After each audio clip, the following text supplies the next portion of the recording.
Hi everyone, welcome back to another video. I wasn't really planning on filming today, but you know what, I'm going out of town tomorrow and I really wanted to film this video. Also, I'm filming on my phone for the first time, so we're gonna see how that goes. Hopefully it'll be a little better video quality than I've had in the past. Wasn't planning on filming today, but we're gonna do this. So I saw Katie over at Paperbacks and Ponytails doing this video and it looked really fun, so I wanted to give it a try, and it is a Rip It or Ship It challenge. And I've seen these challenges on YouTube with like TV shows and like all that kind of stuff, and I've always enjoyed watching them, so I'm kind of excited to do one with these book characters. So we're just gonna go ahead and get started. And basically, if you don't know the rules of this, you basically take a female name from a book and a male name from a book, and you decide if you ship it, if you want them together, or if you're like, oh, I can't see them together, and you rip it. So that's what we're gonna do, and it's gonna be fun. So let's go ahead and get started. First of all, we have Anne from Anne of Green Gables and William from Chasing the Sun. Okay, so obviously we're going with adult Anne here and not child Anne.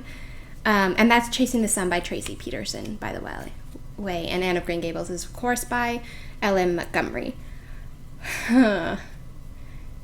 No, I do not ship it. I rip it because William is a Civil War veteran. He has injured his leg. He's just a farmer. Like, he's not necessarily a hard man, because, like, he's not a hard man, but he's definitely seen a lot in this life, and he needs a more serious woman. I mean, Hannah in Chasing the Sun is very serious. I mean, she's raising her siblings, she's running the ranch. Yeah, he needs a more serious partner in life because his life is very hard, and Anne, though we all love her, is I don't think would be prepared for that life. So we're gonna rip that for sure. Okay. Brody from Authentically Izzy by Pepper Basham. And Kinna from Heart of a Royal by Hannah Curry. That's interesting. You know, I don't know, because Brody is like a very quiet person. You know, his family runs bookshops. He loves to read, he loves tea, he likes to be tucked away in his house overlooking the view. And Kinna was raised in a palace, and although not royal herself, she's used to being out and doing charity work. She's used to volunteering at hospitals. Like, I feel like they both have really upstanding Christian values, so like on the one hand it might work. Like, they're both very caring people, and they're both, well, Brody is very wise. Kinna is kind of naive, honestly. So I don't know. I don't think I would ship them together simply because their lifestyles are just very different. Like, Brody is just really quiet. He likes his books. He likes being at home. And Kinna is like, I'm volunteering at this hospital. Now I'm serving soup to these people. Like, she is being raised in the palace. She is very, very service oriented, and she is out and about a lot. So yeah, rip that. We're not having very good luck so far. Okay.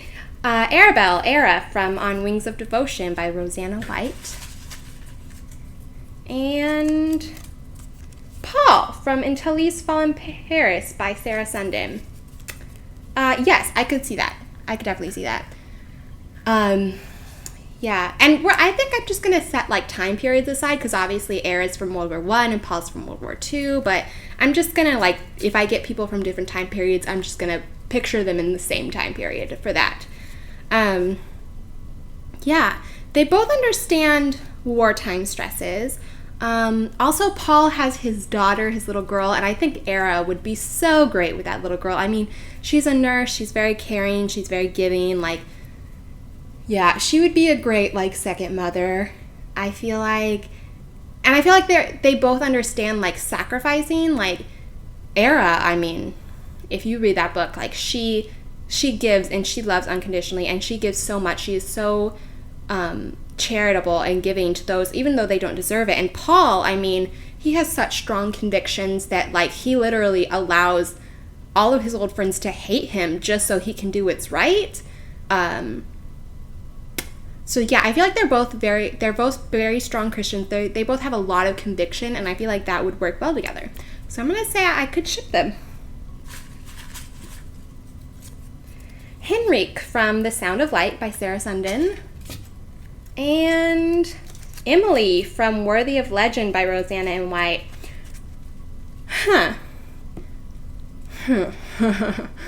So Emily definitely needs a certain hand because she has been so heavily abused in her family. I mean, emotionally abused and even honestly physically abused by her brother. And Henrik is a reformed rich boy. I mean, obviously, by the time we meet him in the novel, he is reformed, he is better, and he is sacrificing for the resistance. He's doing what he believes is right for the war.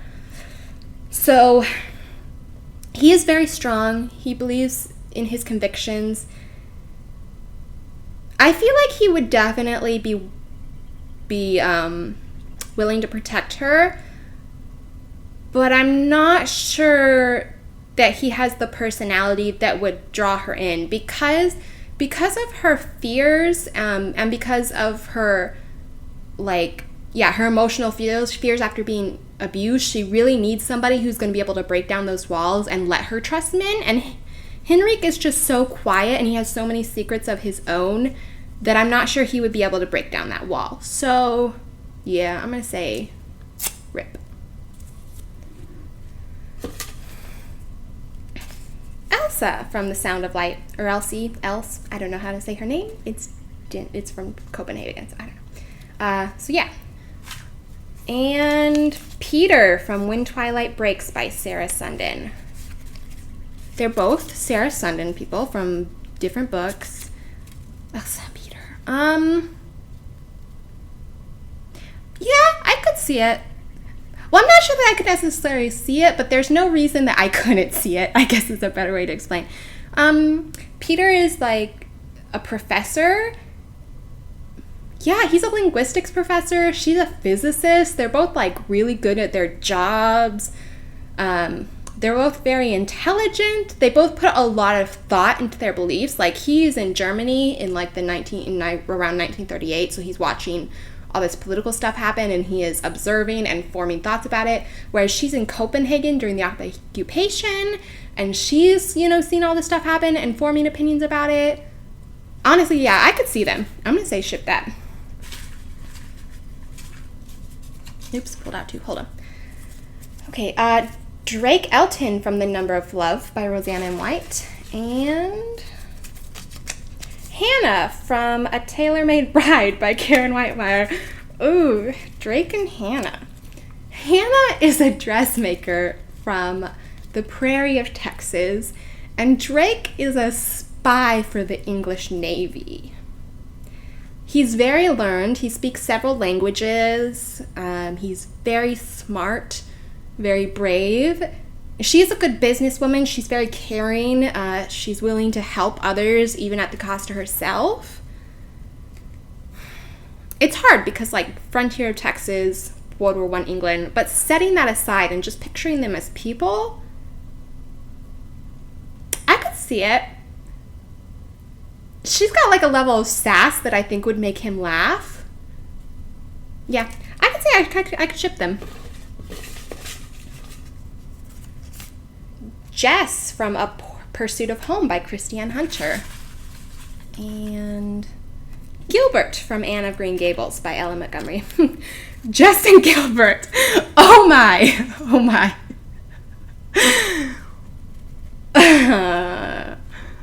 Gilbert is a doctor. He's so loyal.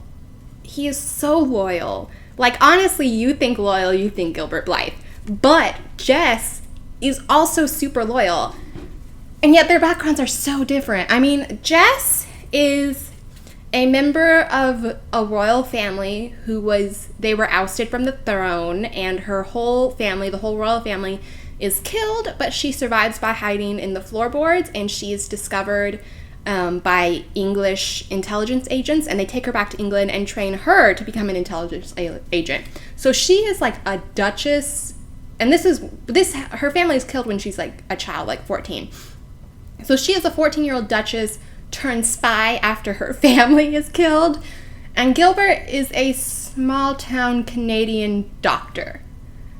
So their backgrounds don't really match at all, but at the same time, I would say loyalty is like the number one character of both of them, the number one personality quality of both of them.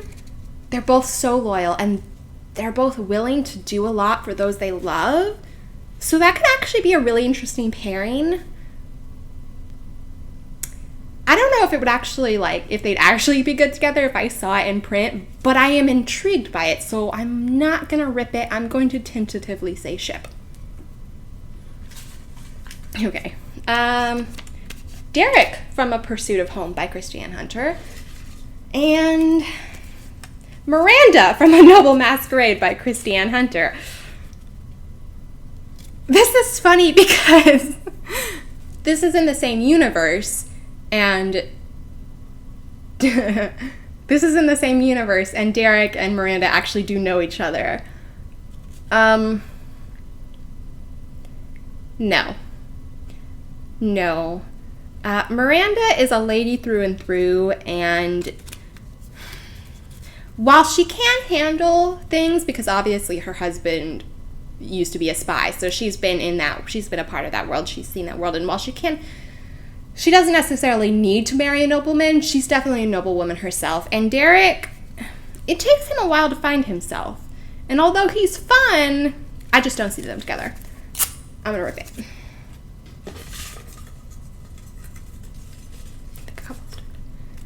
Lizzie from The Visitor by Lori Wick. And Bram from Worthy of Legend by Rosanna M. White. Ooh, Lizzie and Bram.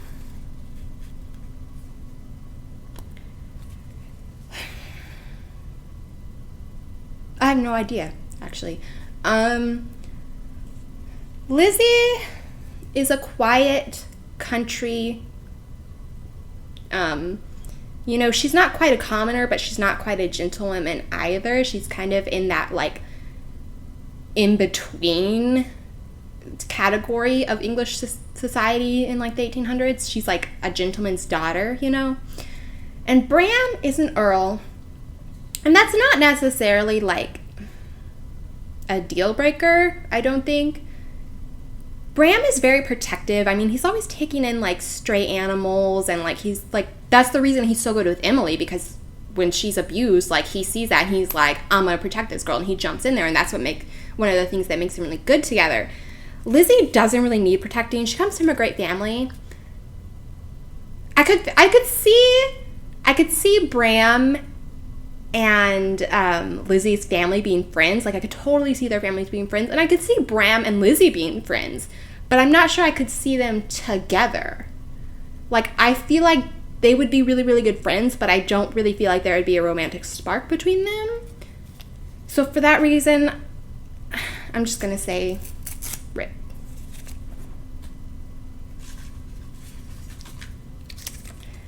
Everard from The Rose and the Thistle by Laura France.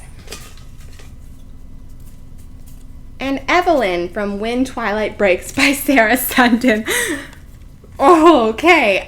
So Everard is obviously a Scottish earl, and Evelyn is an American reporter in Germany reporting on the rising of Hitler. Now, obviously, we're setting time periods aside and just imagining them as people if they were in the same time period. Everard is very, very duty-bound. He is determined to take care of those in his care, determined to take care of his property, very duty-bound, very strong, very solemn. Whereas Evelyn, I mean, she's like that quintessential 1930s reporter. Like, she is very go-getcha. Like, she will spout her opinions, kind of brash. Ugh. So, yeah, no, I don't picture them together. I'm going to say rip that. We're ripping a lot of these. I honestly thought that I would have more ships than rips, but anyway. Emma from No Other Will Do by Karen Whitemeyer. And Camden from On Wings of Devotion by Rosanna M. White. That would be interesting. Emma runs a women's colony, and Camden is a reformed ladies' man. So, there's that. Emma is very, like, self-sufficient. I mean, she's a banker. She runs a women's colony. She's very independent and self-sufficient. She's very take charge. And Camden, because he has this, like, bad past, he doesn't really come out of his shell unless his protective instinct is brought out, because he's very protective. And when he sees somebody that needs protecting, that's when he comes out of his shell and goes for it. So, I mean, Emma does need protecting because her town is under threat of outlaws. So that could bring out his protective instinct, but he's not really like an outlaw protective kind of guy. I don't see it. I'm gonna rip it.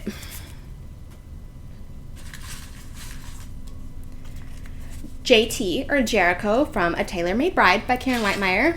And Lucy from Until Leaves Fall in Paris by Sarah Sundin.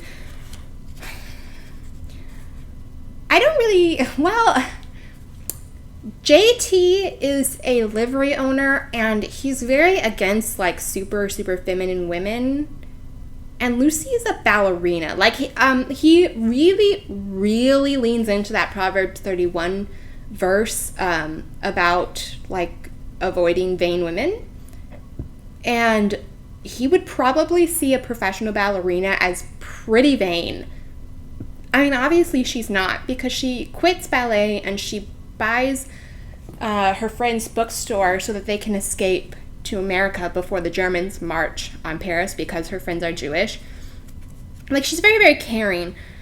So I feel like she could probably break his assumptions down the way that Hannah did, because Hannah obviously is a dressmaker, and part of the plot of A Tailor-Made Bride is that she's breaking down his assumptions because she's so giving and because she's like a really good Christian woman.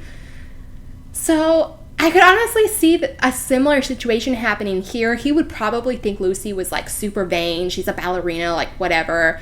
And her love and her charity and her need to give to others and take care of others would probably work to break down those walls in the same way that Hannah broke down his walls in the book. So I'm going to say I could see it happening. Yeah, I'll ship that. Blythe from The Rose and the Thistle by Laura Franz. And Slater from Every Little Thing About You by Lori Wick.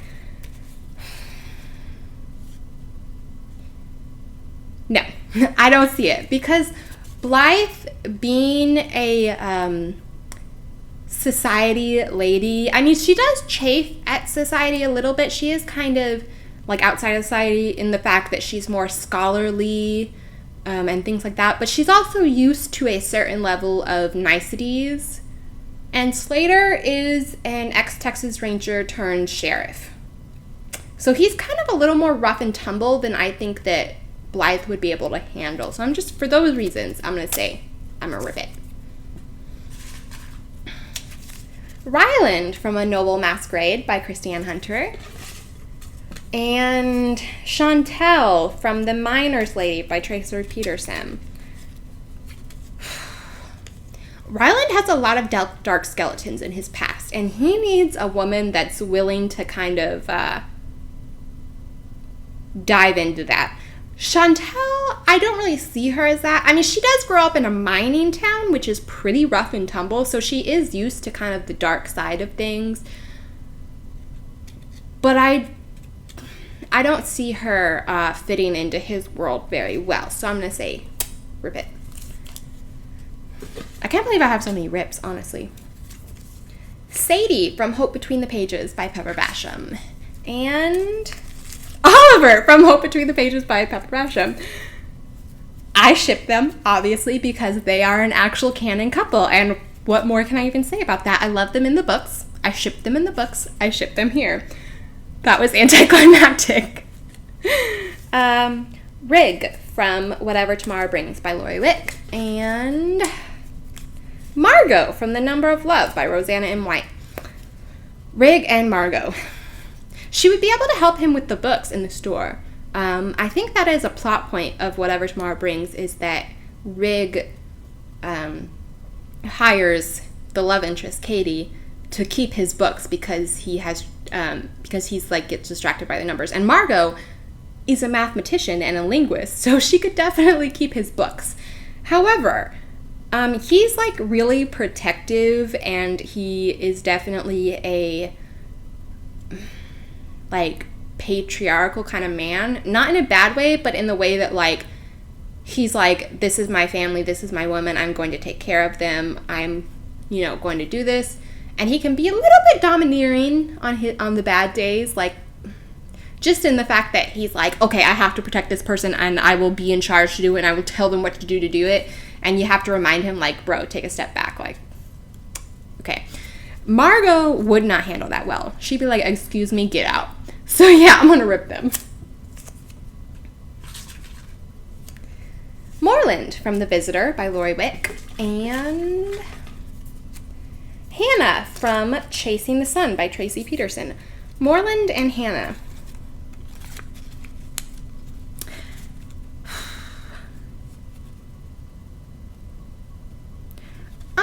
Yeah, I could probably see it. I mean, Hannah's a very serious, woman. She raises her siblings. She runs the ranch. And Moreland is an English gentleman. So, their backgrounds are very, very different. But at the same time, like, Moreland is such a gentle personality, and he's so, like, quiet and easygoing. But at the same time, like, he knows how to take care of something that needs to get done. And, like, when something happens, he will step up and get it done. And so he's very dependable, but also very quiet and easygoing. And I could see that working. So, yeah. I'd say I could ship them. Brooke from The Lost Heiress by Rosanna M. White. And Thorabin, or Ben, from Heart of a Royal by Hannah Curry. This is interesting, actually, because Ben is a crown prince, and Brooke was raised in a palace because the Prince of Monaco was, like, her adopted grandfather. So a girl raised in a palace and the crown prince. And that's super interesting because Brooke is not actually royal, though she is raised as one. And Ben's love interest in the book, Kinna, is also not really royal, but she was raised in the palace. So that could be interesting. However, Brooke is very, what's the word I'm looking for? Impish? She's very, like, she rides astride, and she wants to learn to drive race cars, and she can shoot really well. And Ben is very put together. I mean, yes, he's willing to go against, like, the societal norms when he really cares about something. But I just feel like I'm not sure he could handle Brooke's wild side. So while it would be very interesting, and there are definitely similarities there and things that I could see would work, I'm going to say they're at their core, their personalities probably wouldn't mesh well, and I'm going to say rip it. Issa from Whispers on the Wind by Maureen Lang. And Edward from Whispers on the Wind by Maureen Lang. Obviously, they are a real couple in the books, and I love them so much. They're one of my favorite couples. So, of course, I ship them.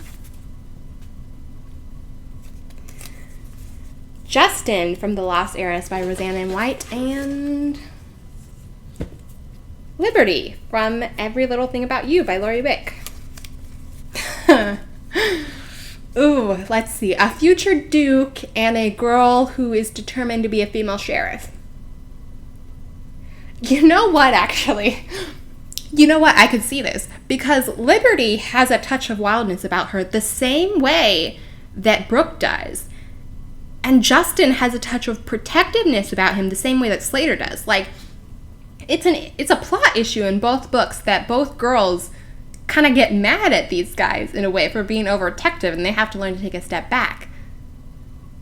So I feel like the personalities are similar enough to their actual love interest in the real books that I could see it. So yeah, I'm gonna say I'm okay with that. I'm gonna ship it. Izzy from Authentically Izzy by Pepper Basham, and Malachi from No Other Will Do by Karen Whitemeyer. Izzy and Malachi. I could see it. I feel like Malachi would be a like book crush or book boyfriend or whatever you want to call it for Izzy, because Izzy's such a big reader and Malachi is a very like good book hero. I feel like Izzy would have a crush on him if she read his book, and then if he was like real, she'd be like, oh my goodness. So yeah, honestly, like just for that reason, like I would totally be into that I'd ship that. Okay, last one.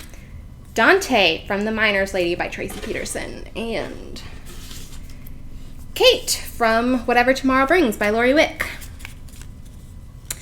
No, I do not ship this because Kate is from a missionary family in Hawaii, and she's she's grown up very sheltered and secluded, and when she first comes to California in the book, like she is super naive, versus Dante is an explosive expert and a miner from a very rough and tumble town. So I feel like he would just be too rough around the edges for Katie, because Katie was really, really sheltered. So I'm going to say rip that. All right. That was all of our couples. I thought this was fun. I definitely ripped a lot more than I thought I would. Like, I thought I would, be shipping a lot more than I did. Let me know y'all's opinions in the comments if you agree with me or disagree with me, and yeah, I'll see you in the next video.